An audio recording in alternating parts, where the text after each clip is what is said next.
Welcome to the EZist app. Your first contact to the EZist app may begin with an email. Follow the link to sign up.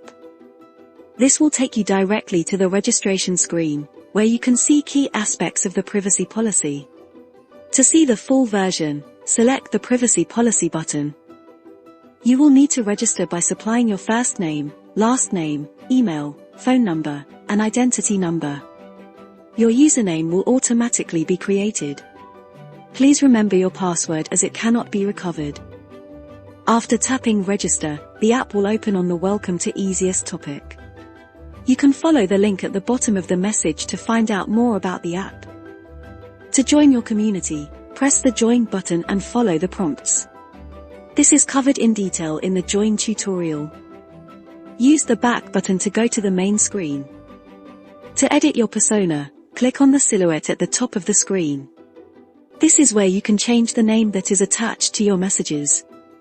This can be useful if you use multiple personas. Tap on the circle with the plus sign to personalize your persona by adding an image. Go to your main screen by selecting the Back button at the top left of the screen. EZist, for community living made easy.